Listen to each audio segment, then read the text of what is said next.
എന്താണ് ബായി തിമീങ്കല എല്ലാ മീനിനെ കുറിച്ച് ഒരുപാട് വിവരണങ്ങൾ പറയുന്നുണ്ട്. ഇതിനെ കുറിച്ച് എനിക്ക് എന്താ പറയാനുള്ളത്? ഇതാണ് നമ്മളെ കളർ സ്രാവ് എന്ന് പറഞ്ഞ സ്രാവ്. സ്രാവ് പല ഐറ്റം കണ്ടിട്ടില്ല. അതിൽപ്പെട്ടൊരു സ്രാവാണ് ഈ സ്രാവുള്ളത്. കളർ സ്രാവ് എന്ന് പറഞ്ഞ സ്രാവാണ്. ഇതിന്റെ 4 ലെയർ പല്ലുണ്ടായിരിക്കും കേട്ടോ. പല്ല് ഞാനിപ്പോ കാണിക്കണില്ല മുത്തേ. കൈമ തട്ടിക്കാണെങ്കിൽ പിന്നെ നമുക്കൊരു പണിയെടുക്കാൻ ബുദ്ധിമുട്ടാവും.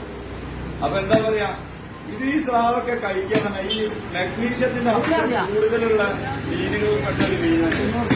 അപ്പൊ നമ്മള് പല ആളുകൾക്ക് സ്രാവൊക്കെ ഒരുപാട് ഇഷ്ടമാണ്. സ്ത്രീകളായിക്കോട്ടെ വലിയ ആളുകളായിക്കോട്ടെ എല്ലാവർക്കും സ്രാവൊക്കെ നല്ല ഇഷ്ടമാണ്. പക്ഷെ ഗർഭിണികളായ സ്ത്രീകള് മാക്സിമം ഇത്ര വലുപ്പം വെച്ച സ്രാവ് കഴിക്കാതെ ശ്രമിക്കുക. കാരണം അവർക്ക് പല ഇൻഫെക്ഷൻ സംഭവിക്കും. ഈ മഗ്നീഷ്യത്തിന്റെ അംശം കൂടുതലുള്ളതുകൊണ്ടാണ് കേട്ടോ. പല പോയിസണുകളും സംഭവിക്കാൻ ചാൻസ് കൂടുതലാണ്. അപ്പൊ അവരൊക്കെ മാക്സിമം ഇങ്ങനെയുള്ള